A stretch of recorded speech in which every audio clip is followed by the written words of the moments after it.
We are live, and it's the No Name Cinema Society Sound Off! This is our freeform segment of the evening where we talk about all things movie-related. I do my top 5, which is going to be Kevin Spacey films this week. Hi, I'm Jonathan Betzler. I'm one of your hosts.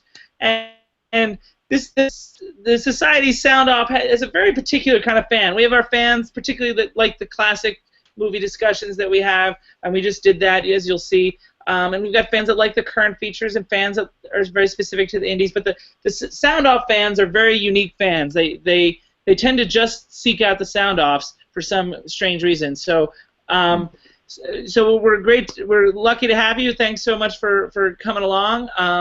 Let me first introduce my my cohorts here. First, let's have Jay Money, who has no segment ever in the sound off. He's just sort of here for the ride. I just fill it out. I'm kind of like eye candy for the whole show, pretty much. Eye candy for himself. Davie, and this is Dave Joseph, who has a lot of segments in the sound off. This is your baby. Yes, I'm all about the sound off. All about the sound off. Well, and yeah, so the fans must be his friends. So this is the schedule overall in the evening that we've done so far. The sound off is always the end. So we started off the evening with a mixed discussion of Florence Foster Jenkins. Like some of us are fans, some of us were not, and so that was a pretty good discussion. All of us liked The Separation. Usual Suspects. There was actually mixed feelings on that as well. In fact, more leaning towards the negative than anything else, and so you should see that show as well. All of them are now online on YouTube, so you can search them out.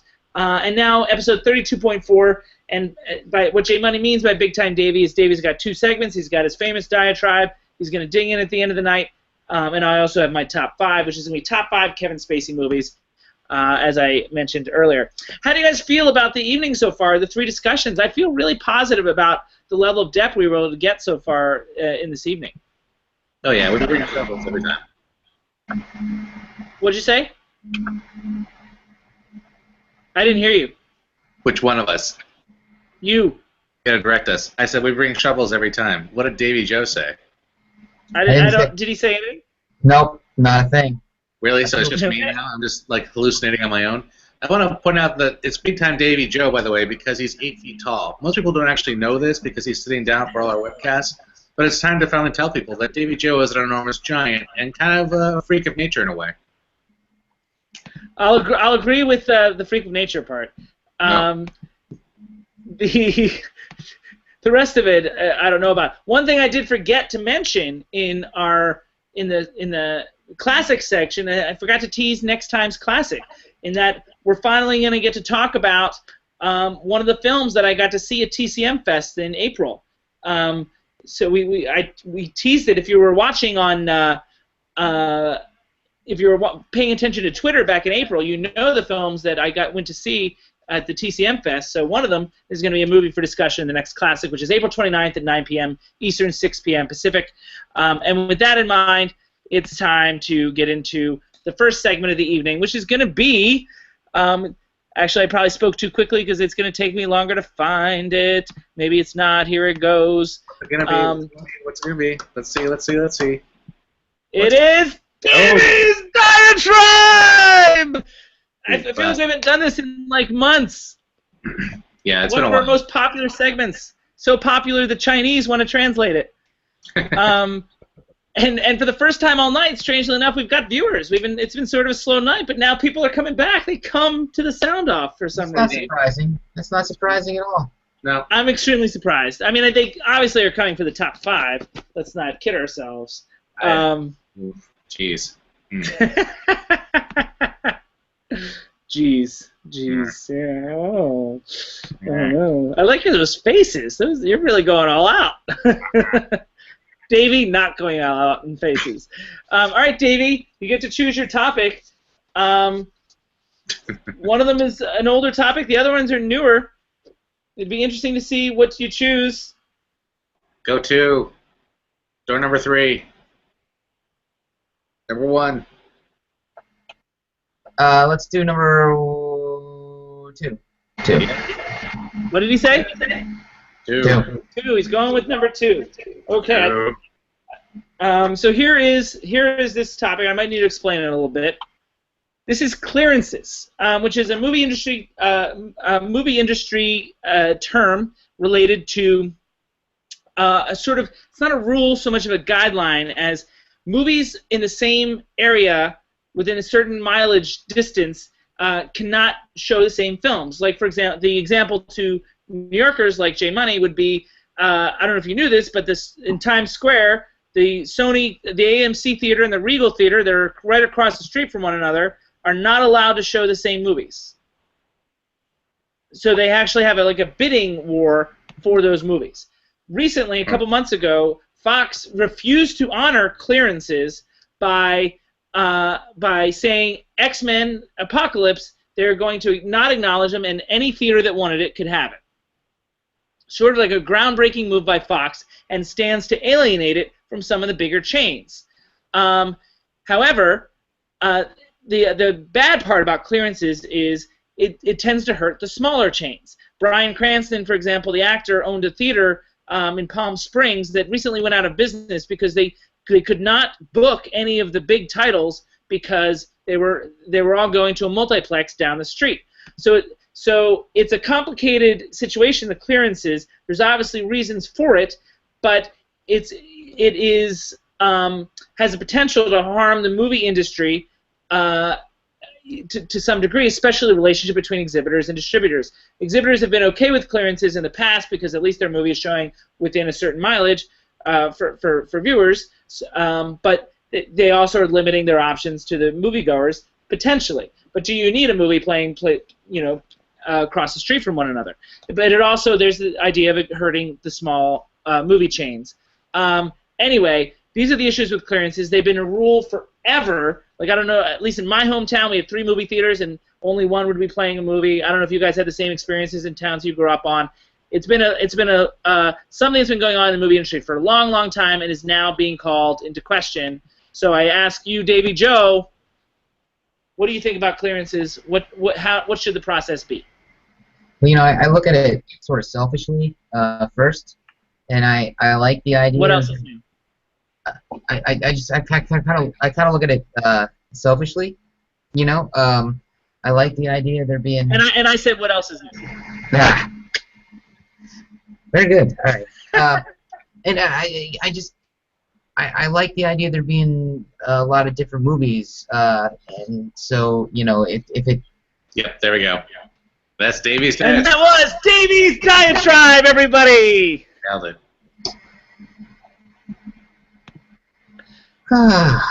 Anyway, and I like the idea that in a certain radius there's going to be a lot of different films, so you get to see different things. I don't know that it's fair. You are bringing up the other factor is if all the theaters can play the same films, then some of the smaller films might get pushed out altogether. Yeah, and I think that's exactly what would happen. And that's a problem, especially if you like to see a lot of movies. It's good to have a lot of different choices. But so I think you're more interested in choice of movie than choice of theater. Yes, that is 100% true. I tend to not worry about the theater as much as I do the movie.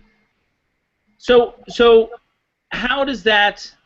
So you're speaking in favor of clearances then? Yeah, I am, but although I don't know ethically whether I'm okay with it. I like the end result. I think it works out better for me personally. So what's the unethical approach? Because it's legal. I guess it is. I mean, I guess it's there's no antitrust or collusion going on there. It should be illegal. I mean, I don't know. It definitely feels a little fishy. Yeah. But it's not like a rule. It's just sort of like a guideline. There's no this is not prearranged. It's just. I mean, I guess it's like under the table collusion to some degree. Yeah. I think But that's. it seems like it would encourage monopolies. Oligolopolies, yeah. It seems like it would encourage monopolies, is what I was saying. Well, So, yeah, it go would ahead. encourage an oligolopoly, I think, between the Regals and the Carmikes and the AMCs. Yeah, I mean, the Times Square is the great example. I mean, I don't remember the Regal and the AMC ever showing the same movie. I don't know, did that happen They're with not X-Men? allowed. Well, did Until X-Men Apocalypse, they were not allowed. Did they both show X-Men, or? I don't know. J Money may have some answer to that. Yeah, I wish I had paid attention at this point. I don't know. Well, he's never picked number 2 yet before, so it's been sitting here. But anyway, but it's interesting. So you think it works out for you as the consumer, but it's not working out for the small business owner. I do. When I'm in Charlotte, I get annoyed with there's two movie theaters. They're both Regals that show indie films, and they're probably a good 10 miles away from each other, and they always seem to have a lot of overlap where they're showing the same movies, and I find it really irritating that they do that. So anytime you can get different movies in the theaters and around where I live, I'm all for it. And don't forget, it's the theaters that are demanding this. It's the AMC and Regal that are across the street from it. They don't want to show the same movies from the other one. They're the ones that are demanding this, not the studios. Yeah, no, I assumed that. I mean, they want to have that film. They want to have the monopoly on it in that area. And the studios like it because it creates a bidding war, like between each theater, Yeah, it seems like it works. It works for both, except for when you talk about the independent theaters, which are more or less non-existent in Charlotte. If I can't think of any off the top of my head, so. Now, when you say independent theaters, I'm not talking about art cinema theaters. Like, I'm not talking about Sunshine and. No, I know. Okay. I don't think there are any non-chain theaters in Charlotte. Maybe I'm blanking on something, but I think they're all chains. So what's the solution? I mean, what's the right way to handle this? I think that ultimately, I don't know. I think that I've stumped him, J Money. The studios ultimately are gonna either let it continue or they're gonna stop it. I think that the X-Men thing is interesting to me. I don't know why is it in their best interest to end that. Their point of view is they felt like they wanted to get X-Men on as many screens as possible. Yeah, but that's because they knew it was going to flop terribly, and they were trying to do whatever they could. It made a ton of money. It didn't flop. But I mean, it cost them money to every time you get more, you make more prints. It costs you money. So was it's a success? The more screens it's on, the more money it costs you to distribute. But I would think that they would try to, by volume, get more money from that. No. I mean, if they thought it was going to be a flop, I wouldn't put it on more screens. I'd put it on less. I don't know then. Well, I guess they just thought that it was going to do so well that they wanted as many chairs to fill as they could. But these days the theaters will put that movie on a whole bunch of different screens in the same building. So. That's also. Well, and also, clearances were also ignored for Star Wars, and no one really seemed to mind except Quentin Tarantino. For Star Wars Episode 7, there was no rule, and I think that's where Fox, got the idea for X-Men is like, well, Star Wars did this, so we're gonna, jump on that as well. Because they released Star Wars as well. I know Disney did, of course. What am I talking about? Yeah, this time, yeah. This time, yeah. So yeah, it worked for Star Wars, so we'll try it with X-Men type thing. and you know, see if we can maximize our intake. Jay, what are you doing with that light? You're on camera. I'm adding some lens glare. It's really important. Especially for the clearance discussion. Adding dramatic effect. I'm sorry, am I part of this discussion now? Is this something I can address? Yes. I mean, like, I don't know. Do you have an opinion? Nope.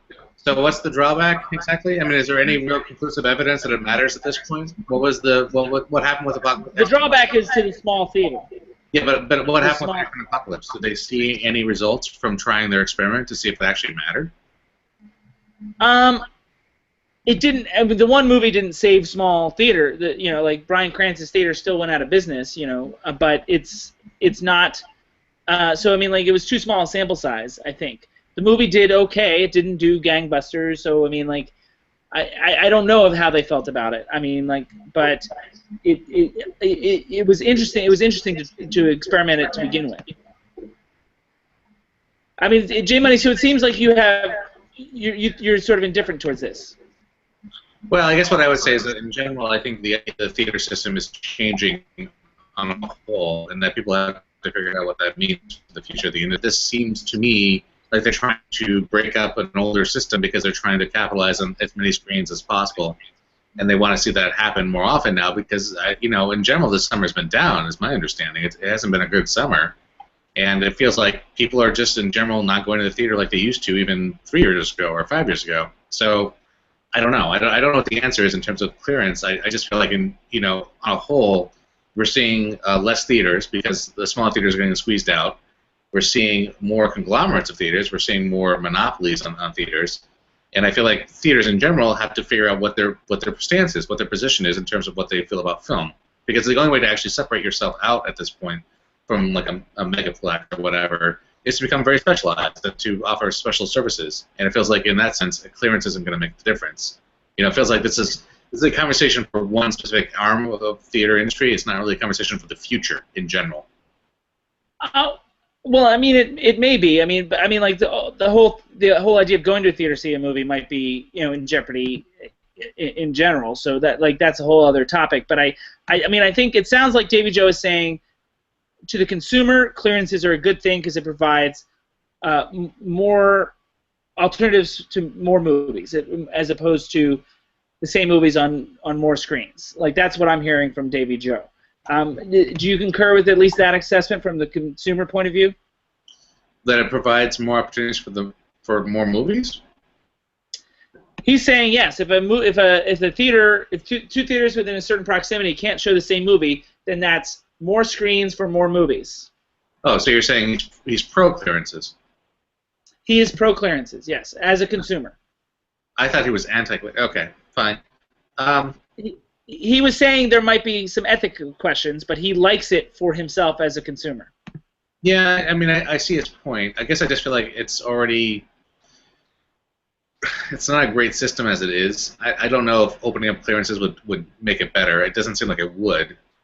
It just feels like it's another effort to change the system as it is. I don't know if it really would affect things as negatively as you're suggesting. It would definitely help the small theater that's somewhat close to a bigger chain that can play the same movie. Like if they can play X-Men or Star Wars. For those kind of movies. What's that? But then I question whether or not people are really invested in going to a smaller theater for those kind of movie experiences. You know? Well, I mean, so you would only go to a small theater to see a small movie? I would go to a small theater for a more specialized and personal, experience with the movie theater, with the movie. So why are multiplexes the only place where you can see a big budget Hollywood movie? Why can't we, the three of us, open a theater tomorrow and show Suicide Squad? Well, we could if we had a really top of the line, state of the art kind of movie experience, because those are movies that are really requiring that kind of experience. You know, I don't think you go to small theaters for a big budget film, because I think that the actual technology there is usually. I mean, I understand you think that you don't, but don't you think that you would, like that? Why would it be bad to have that option? Well, I don't think I'm saying that it'd be bad to have that option. I'm just saying I don't know what audiences actually at this point prefer. You know, where are the audiences coming? And I'm saying the small theater, the one that's not the independent specialist like the Angelic and the Sunshine, those theaters, because there are other small chains that want a slice of that big pie. You know what I mean? Like, and feel like they can't get it because the bigger chains are getting first access to the movies, and they either need to move their location further away, but I mean, like, which may not make sense from a business point of view. For the most part, I'm not necessarily stating an opinion, as in really just playing devil's advocate, as is my thing that I do on the Davie's Diatribe. But I just wanted to present both sides of the coin. Where did you guys see Florence Foster Jenkins? I saw it in a very small local theater. Where? ArcLight. You saw it at ArcLight? J Money, where'd you see it? I saw it at the Cobble Hill Theater in Cobble Hill, Brooklyn, which is not a chain at all. I think I might have seen it at the same place. Is that on Court Street? Yeah, you saw it there? We should have connected about this, man. We should have figured this out. I'm surprised you guys aren't hanging out every night. Yeah. If I was in New York, I like to hang out with J Money every night. I've had a rough couple of weeks with a project, so I've just been kind of out of it. And I assume that Davie Joe has also been pretty busy with work. So. Me too, man. Me too. We'll trade war stories later. So, okay, well, I think we've covered a lot. Davie Joe, any closing thoughts on this? I'm good. And that's how we end Davie's Diatribe. Look at all that fire. He's passionate about clearances, ladies and gentlemen. And you can tell by all the fire. Fire, yeah. We're 12 minutes late for the top 5. Oh, Christ. Ouch. What's with all the throwing religion around? I'm a very religious, spiritual person. We got into the clearances discussion. There's nothing wrong with that. Our viewers are eating it up. It's time for the top 5 now. And as our sound off continues, we do a top 5 every time. And if you have been watching all evening, you know that we talked about Usual Suspects in our classic movie discussion. And so we're gonna leap off that and do a top 5 Kevin Spacey films. And this is just to clarify, per the instructions of these boys here, these are films that Kevin Spacey appeared in, not the best Kevin Spacey performances. And in fairness, in 3 of these 5 films, he's something of a supporting character. In one of them, he's part of an ensemble, and in only one is he truly the lead. So that might be worthwhile, and as we sort of unwrap this situation, this Kevin Spacey situation. And I think, like Matthew McConaughey, his performances tend to run into one another with a handful of Spacey-isms, if you will, that he's become famous for. Like, I think when he first started in movies that maybe we'll talk about, he was a exciting, interesting actor presence. But I mean, I feel like he has these Spacey-isms now that tend to limit his range overall. I think, obviously sarcasm, as the old Saturday Night Live sketch suggested, is something that he did very well. Snarkiness, smarminess, to use a word that Davie intended to use earlier. Dry humor, fast talking, forced mannerisms and choices. One of the films that I watched in order to prep for this episode is a film called The Shipping News, which also might be called, you might replace those P's with T's in that film. But wow. What's that, J Money? I said, wow, that's a bold stance. Anyway, it's interesting to think about his performances overall, because as there's some of his performances are amazing, but he's hit or miss for me. I feel like the more he goes on, with the exception of the House of Cards, I think was a new start for him, but especially a lot of his film performances in the last 10 years, and I saw him on stage too in The Iceman Cometh, and I feel like he missed it. Like, I feel like his choices were forced, and they're outward in instead of inward out. And so I think that Kevin Spacey might be slightly overrated overall. But these films are some of the better films in his oeuvre, if you will. And let's start with this one. Number 5 is this film, which we've talked about quite a bit. Number 5 is The Usual Suspects, which obviously, is a film that I said a lot of negative things about in the last segment, and we talked about it ad nauseum. But I wanted to be clear that I don't think it's a bad film, and I do think it's among the 5. It even made my top 10 of 1995, although I think it's 9 or 10. It's not a film I love, and I can only say that there are 4 better Kevin Spacey films, or films that he's appeared in. I don't think he should have won the Oscar that year. I mentioned Tim Roth earlier this evening, and Rob Roy as would have gotten my vote. And obviously I have tons of issues with the film, but it's a good, fun film, as we all sort of discussed earlier. And it's engaging, it's entertaining. It's just not the second coming that. As I make another religious reference to make J Money more comfortable. So we've talked about this movie a lot. I don't know if we need to reopen those doors, gentlemen. No, probably not. I think we've talked through Usual Suspects at this point. Are you shocked that it made the list? I'm honestly surprised, based on your earlier assessment of it. Right. I mean, but I tried to make clear in the show that I didn't dislike the film. Yeah, I guess I just feel like there are other performances you could have picked over.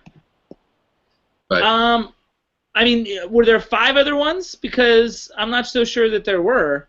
I mean, I think the next 4 you'll be like, okay, yeah, these all make sense. But I couldn't find a 5th, and I kind of wanted to.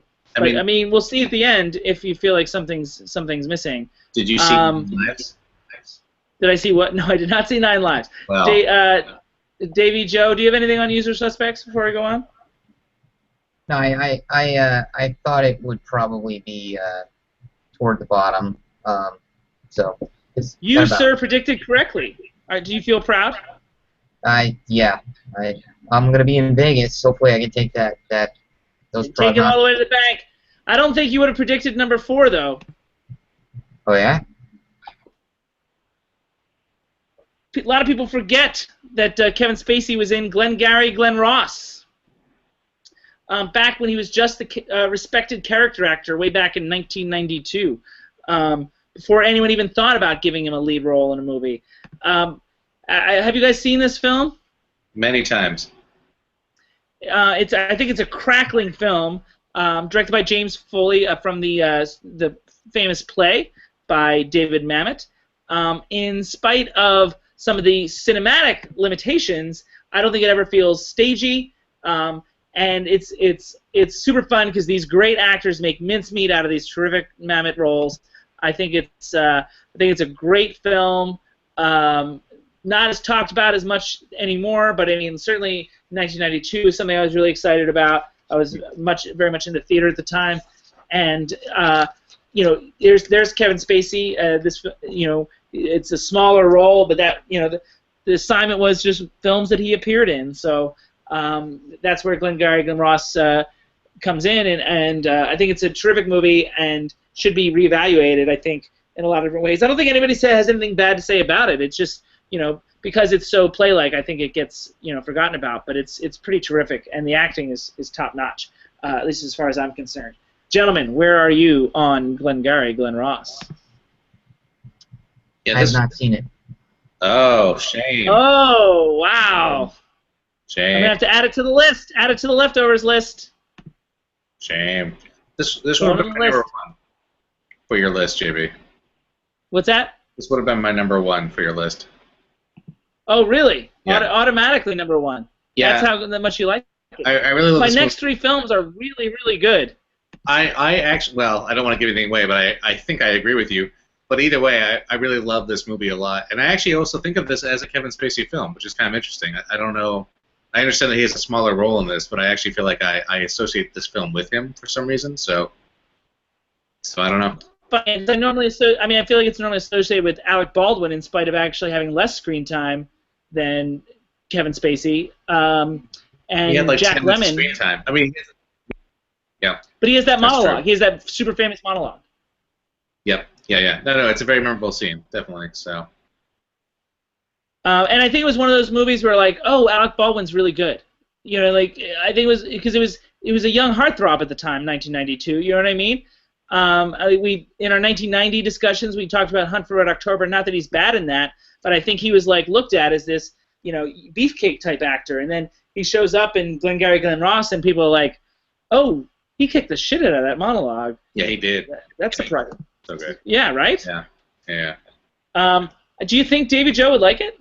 Yeah, I think he would. I think Davie Joe would actually really respond to the character and the whole like theme of salesman-ish stuff going on. I feel like Davie Joe would actually dig this movie quite a bit, so he should definitely see it. Okay. I mean, you do know that every movie that's on his leftovers list, he's yet to really watch one of them. I mean, it's the same with me, so I can't fault the guy. It's true, but you know, there's always next time. You have 2 weeks. You can see, you have that list. You can watch one of those movies, and we can talk about it the next sound off. Is that exciting? Is that an exciting potential? Never gonna happen. Yeah, it is. Totally. Yep. Davie Joe, I like your spirit, man. I appreciate the positivity. Let's go on to my number 3 Kevin Spacey film. Do you guys know the film just from the image? It doesn't sound like it, although I love this image. Oh, you're getting your glasses. This is LA Confidential, boys. Right. What's the film you were just mentioning? LA Confidential? Before that?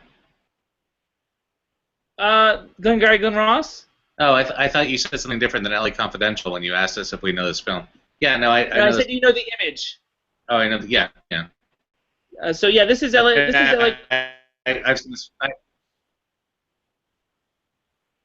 J Money, what was that? I own this. I've seen it many times. I love this film. You forgot about this film.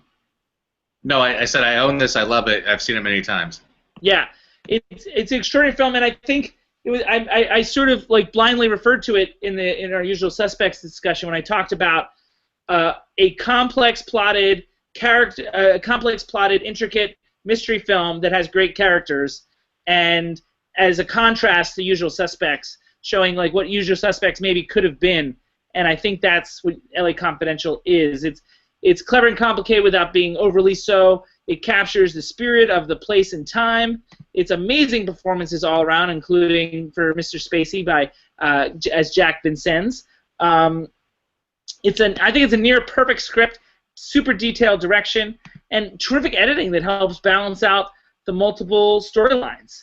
And the design elements are top notch. I mean, you've already said that you love it, but I guess you like Glengarry Glen Ross more.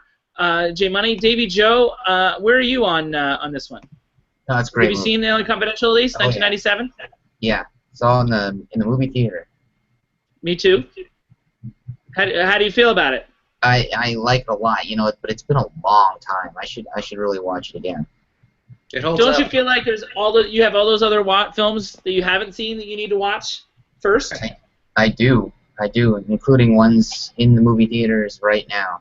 So you're only focused on 2016. It didn't seem, it doesn't seem fair to the sound off that you can't bring some of these old titles back. Like imagine a fun Glengarry Glen Ross discussion at the next sound off. Yeah, no, we could do that.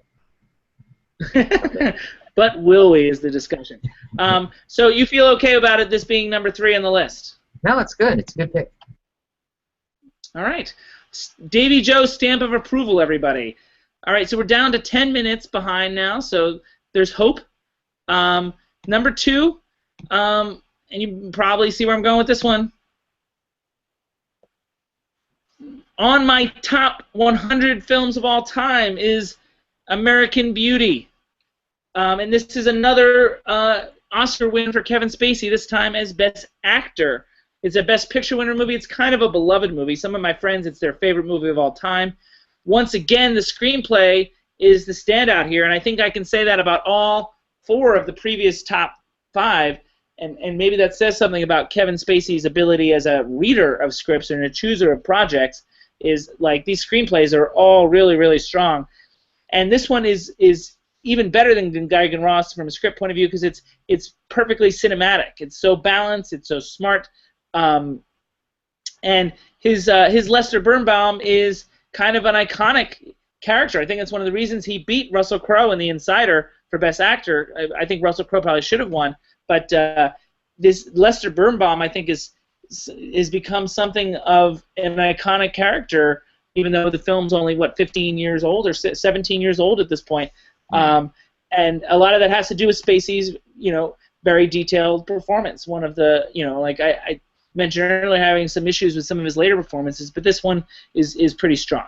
And let's not forget about the cinematography of this film. It's in spite of it being sort of a domestic comedy drama, it's gorgeous. It's gorgeously shot, and how it balances seeing the expressionistic storytelling with narrative storytelling. It's it's a beloved movie, like I said, and it's pretty special. And I think a lot of people would have assumed this was going to be number one, but once you see number one, I think it'll be. I don't know how much disagreement there could be. Does anybody not like American Beauty? I assume you guys have seen it. Yeah, I've seen it. I saw it in the theater when it came out. I did not like it. I don't remember anything about it. I can't talk about it. I should probably watch it again. But yeah, I remember Wow. distinctly really hating it. I think you're maybe the first person I've ever met that didn't like American Beauty. No, I remember it was kind of like my what year was it? 99. One of the best years in cinema history, actually. I think 99 was pretty special. My 1999 boyhood, if I recall. But I who knows? I might like it now. What was your best film of 1999? May I ask? I don't know. I'd have to think about it. Well, was it Star Wars Episode 1? No. That was probably it. That would not happen. Mine was The Insider, but American Beauty was number 2. But also that year was Talented Mr. Ripley, was The Matrix, Magnolia was 1999, Girl Interrupted, The Hurricane, Boys Don't Cry, Cider House Rules, The Sixth Sense, Green Mile was 1999. Those are all. It was a pretty special year overall. Magnolia, did I say Girl Interrupted already? I did. That's a big one. Magnolia could be the one there, but yeah. No, not Magnolia. So, J Money, American Beauty. Yeah, I've seen it a few times. I think I also own this one. I don't think I value it as highly as you do, but I do think it's a solid movie all the way through. I think there's a few things about it that don't actually hold up anymore. I think there's a few performances in it, especially Chris Cooper's performance in it, which feels a little bit too much at this point for modern audiences, but that's okay. I'm not going to fault it for that. One thing I would love to point out, though, is that this movie has one of your biggest pet peeves in it. The voiceover. Voiceover, that's right. And that is what kept it from being number one, quite frankly, and that's what let The Insider over top of it. It's true. I knew exactly what you meant as soon as you said it. And its saving grace was the voiceover is just the very beginning. It's just like it's like a snippet, and it's the one thing that keeps it being, for me, a near perfect film. Like it's a drawback for sure, but not enough to. It's like Saving Private Ryan. Like the bookends, keep it from being a great film, but the middle of it is so amazing. Yeah. Although again, I guess going back to The Usual Suspects, there are parts of this film which spawned parody years after it was done. I mean, the whole thing with Wes Bentley and the bag was repeated in pop culture so much. I mean, I also think that this film lasts the test of time more than Usual Suspects because it's more emotionally engaging. Like The Usual Suspects is more plot-driven, like we talked about, and this is actually character-driven. It's got plot. But it's character driven. The character's interesting, and it affects your heart a little more as well as your brain. So I agree. And Anne with her face. Why am I blanking? Anna Bening. Yeah, I mean, I think that she's a great performance in this movie as well. I think there's a lot of great performances that happen in this movie. So just in general. And Wes Bentley as well. Great breakout in this, and whatever happened to Thora Birch? She just completely disappeared, huh? I think she retired. I think she didn't want any part of it anymore. Well, what are you going to do, I don't know. You can ask her out. I'll get her number for you. Okay. I'm going to rely on that.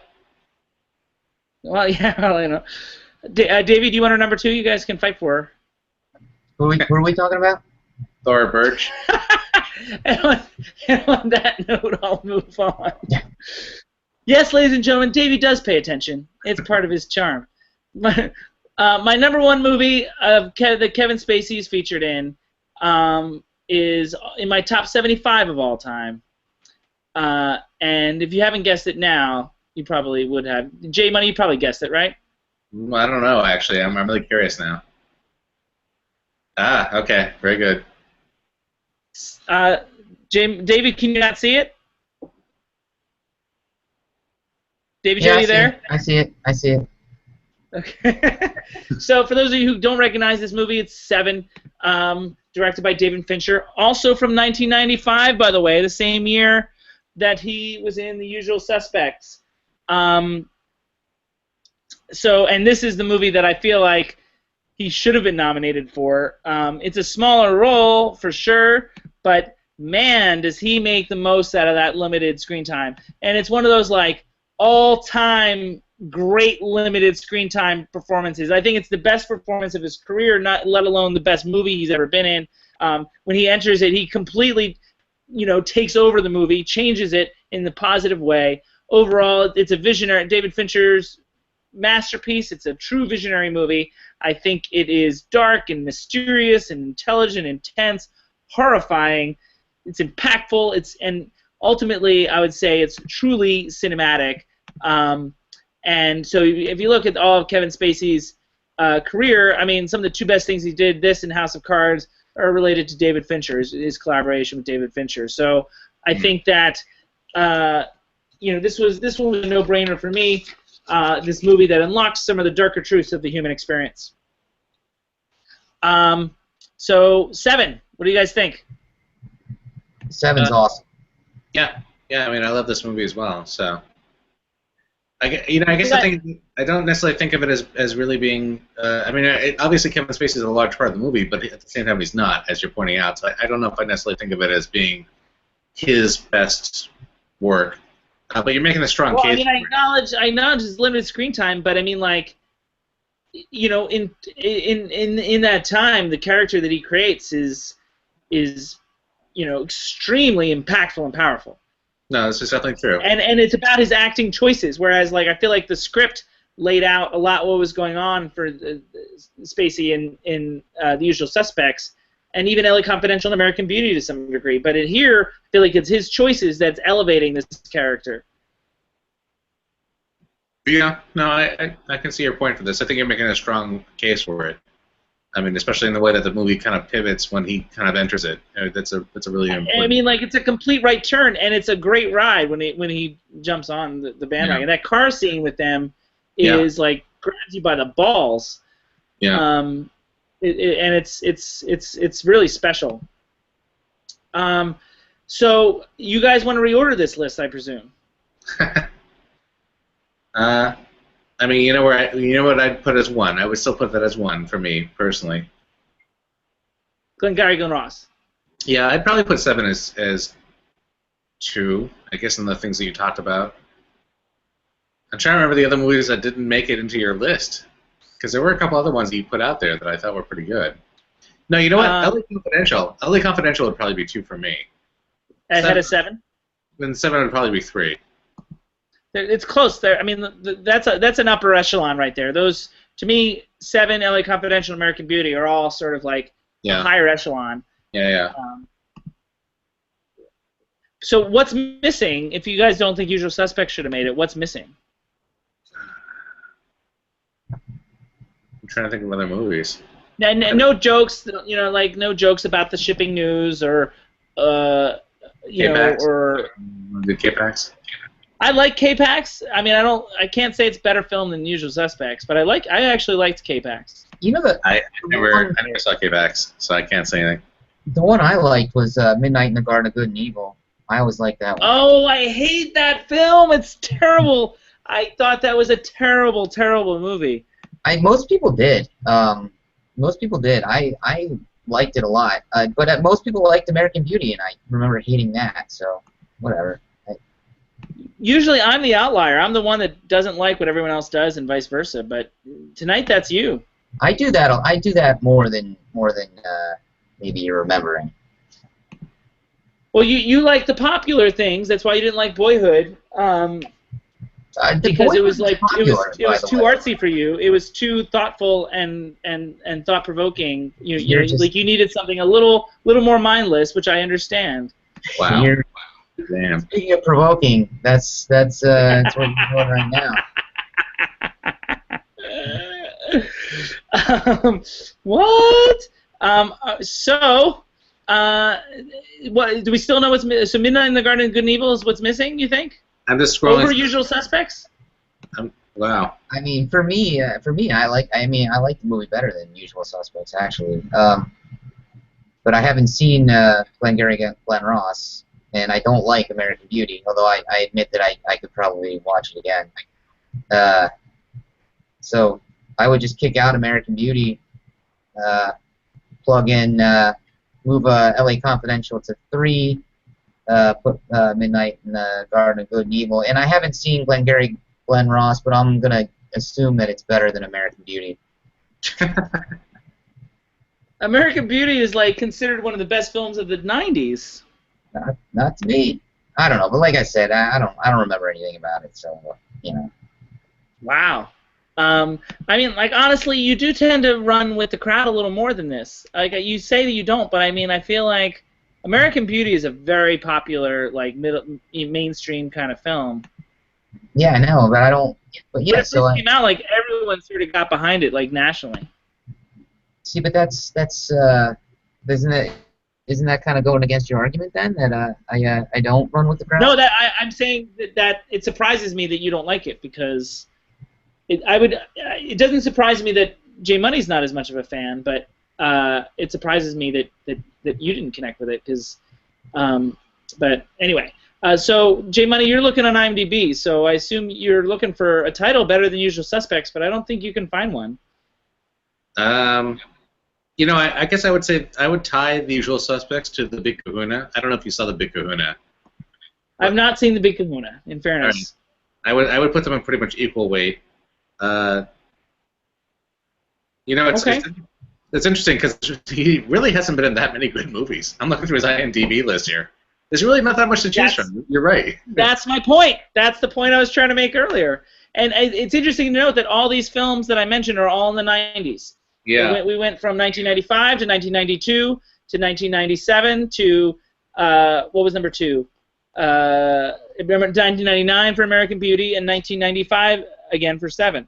So, I mean, like he had, a good decade that he owned, and then, and now he's doing great again with television. I think his work as Frank Underwood is outstanding, and I really enjoy the show.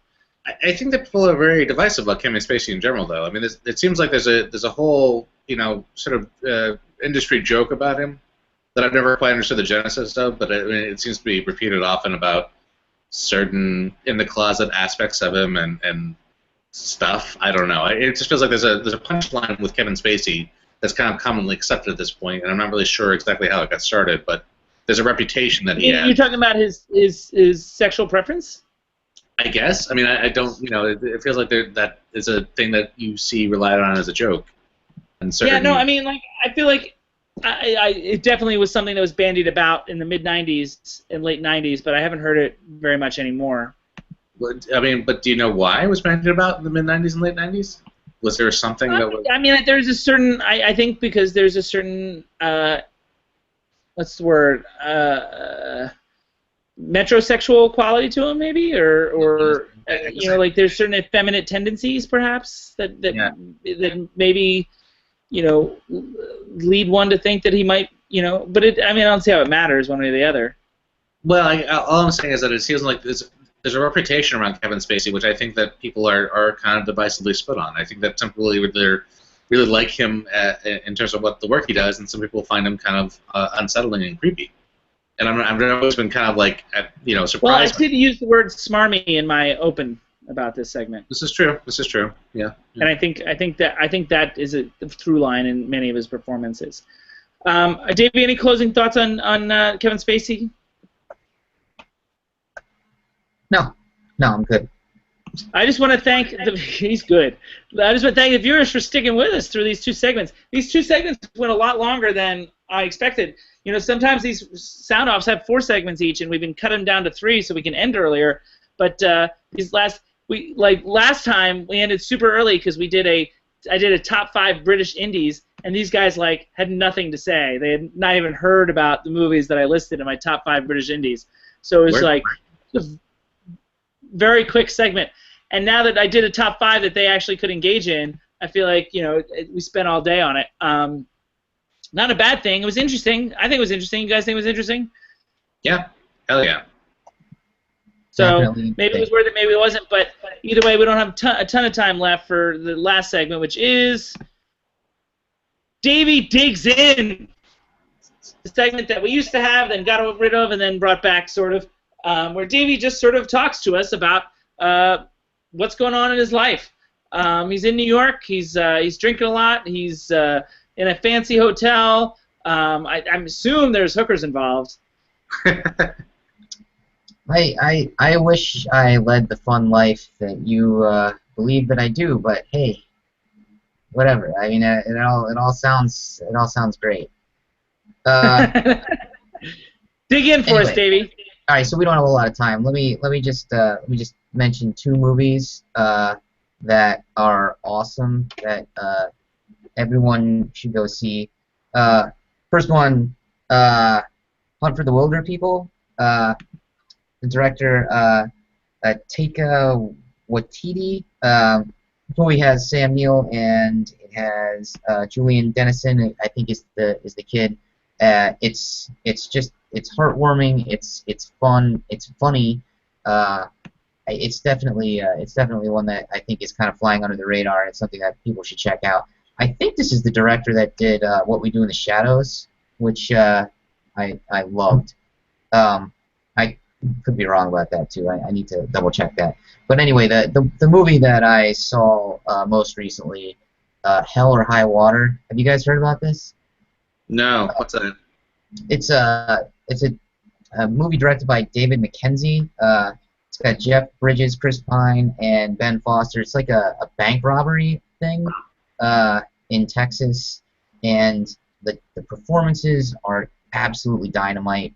The story's great. It's engaging. This movie's gritty. It's beautiful, and this movie's got a lot of heart, and it's definitely it's emotional. It's funny. It's everything, and it's right now easily on my top 10 for this year. So, Hell or High Water, go see it. Okay, excellent. But, yeah, I'm done. I've actually got a recommendation as well, if we don't mind. Oh yeah. It's not just always Davie digging in. Sometimes I get a piece. I saw a movie come out. I think, I guess it's in limited release right now. It's opening still in different theaters. But Don't Think Twice, which is Mike Birbiglia and a bunch of other great comedians, including Michael Key and Gillian Jacobs and Kate McCucci and Chris Gethard. It's a sort of an ensemble cast because it's really about a improv group and their struggle within New York and sort of the way that it kind of dissolves as they become more infamous, or as they understand, not infamous, more famous. Sorry, and as they kind of come to terms with where they are in their lives and what changes from that. I saw it here in Brooklyn, and fortunately, Mark Birbiglia, the guy that wrote it and starred in it, also lives in Brooklyn, so he showed up at the end of the screening and was able to answer audience questions, which was really great. I mean, Mark Birbiglia is a stand-up comedian, and he's been on This American Life a lot. And he does some really wonderful things, so he's just a fun guy to be around. And speaking of This American Life, Ira Glass is also a producer, so he managed to show up at one point and answer questions as well. It's a really heartfelt movie. It's a movie that explores a lot more depth to it than just the idea of improv and this comedy group. I just highly recommend anyone to check it out while it still lasts in the theaters. That's awesome. Guys, I thought we weren't going to discuss indies in these digs in segments, so we could save them for indie spotlights. I don't know. I've never really paid attention to the rules. I mean, we're not going to talk about it anyway at some point, so it deserves to be mentioned now because it definitely needs to get noticed one way or the other. No, that's great. I'll check that out. I will not. And that is Davie Digs In. And I guess J Money wants in on that too now. Well, Davie's Digs In is not necessarily just about Davie. It's all of us to talk about things. Yeah. No, I want Not everyone me. to jump in. Yeah, obviously not you. I'm not but good the at rest of something. us can also talk about stuff. So. Yeah. I will not. Which brings us to the roll call for the evening. And Davey's been making a list of every movie that we talked about all night. Here is the screenshot here. This is the roll call. And look at our fun little faces on this. That excites me every week. So yeah. You guys asked for a list at the end of every night of all the films we talk about over the course of the evening, and so Davey's been making a list so you guys can get your pens and your pens and papers and pencils and out, so we can go through the list of all the films we talked about, loved them or hated them or whatever, anything that we may have mentioned, either talked about extensively or in passing. Davie Joe, do the roll call. Okay, so we mentioned Keanu. That's a movie that is kind of like one joke running throughout the entire film. It's kind of also, it was one of our episodes. Was it 25.1? Yep. No, it was 24. No, it was 26.1. 26.1. No, it's 27. Sorry. We good? You get it? In other words, you should go look at our episode on Keanu. That's my point. Yeah, watch Keanu. Watch our episode on Keanu. You can watch the movie too if you want, but definitely watch our episode. What else? We mentioned Allegiant and Criminal as movies that I liked better than Florence Foster Jenkins. And maybe he shouldn't have. Both of those movies, incidentally, are movies we had also talked about.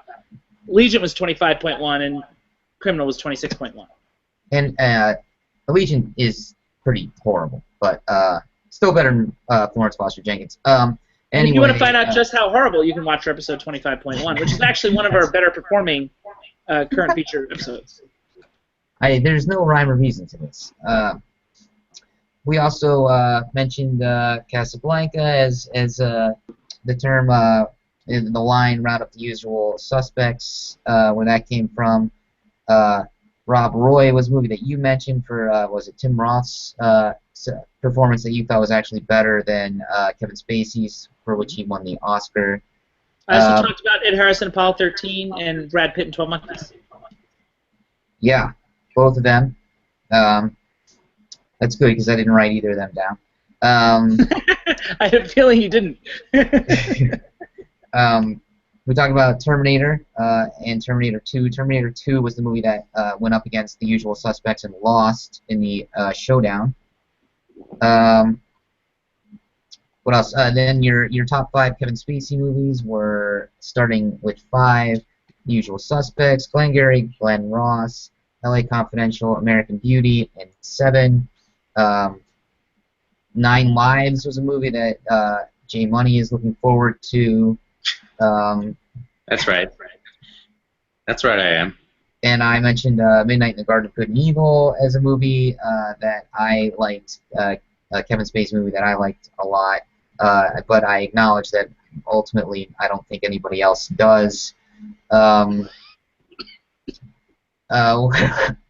else? There was... I'm sure we talked about other movies in the indie spotlight. Shame was one that we mentioned. I wrote that down. Circumstance, too, because it was the other Iranian. Circumstance and Girl Walks Home Alone at Night, also Iranian films. Out of curiosity, while we're on it, how do you guys compare? I meant to ask, but we didn't get a chance. How do you guys compare Separation and Circumstance to each other? I like Separation much better. Yeah, I'm with Davie Joe on that one. Although I didn't dislike, Circumstance. I didn't either. I think I might have liked Circumstance a little better, as much as I liked the Separation. I liked it a lot, but I liked Circumstance a hell of a lot. It's good. It's a good movie. So anyway, I was just curious. Anyway, go ahead, Davey. La, la, la, la, and then during the digs in, we talk about Hunt for the Wilder People, Hell or High Water, and Don't Think Twice. And that's all I wrote down. I don't know. Never forget. I'm sure there was more, but maybe you guys wrote down your own over the course of the evening. We talk about so many things. We talked about Lion of Winter at one point too. I brought that up as a reference. Yeah, I believe. You did. Yeah. So it's coming to me now, but you know, Davie has a secretary who's not the best. So she takes notes during the thing, and she passes them to him, and she's not doing the best job. But Davie, you'll have to have a stern talking to her. Okay, I'll do that. And G Money is asleep at this point, so that's yes, I am. That's a good start. Yep. So how do you guys feel about the overall evening? We're done now. Our 32nd time we've done this. How do you guys feel about tonight? I feel seasoned. I feel like 30 a seasoned seconds. veteran. Amazing. Did you say very sexy? No, seasoned. Like a seasoned. Like No, Davie said sexy. Said 30 seconds. 30 seconds. Davie, I think you're sexy. I appreciate that. You're not so bad yourself. You guys got to work this out on your own time. Work it out. Well, I feel exhausted given what I've just been through on that film, but I'm glad I got to see you guys again and talk about movies. I was really looking forward to this as a nice respite after basically making a feature like an indie feature like that is like going to war. I think I may have talked about that in episode 11.2, and this was no different. It was one of the hardest things I've ever done, and I'm glad it's over. As much as I enjoy a lot of the people and things that worked on it. So I'm looking forward to bed, as are these guys, but it's only 8 o'clock where I live. Our next episode, we're going to talk about, oh, it didn't click. There it is. Hands of Stone with Robert De Niro, and I think Edgar Ramirez is in the movie. Hands of Stone is our next current feature. We're going to talk about it on Monday, August 29th at 8 p.m. Eastern, 5 p.m. Pacific. And we've got an Indie Spotlight, a classic, and a sound off as usual. I don't know what my top 5 is going to be yet, but keep looking on Facebook and Twitter for hints at what our classic and indie might be. We know, you don't. And until then, until Monday, August 29th, I can tell you that this meeting of the No Name Cinema Society is adjourned.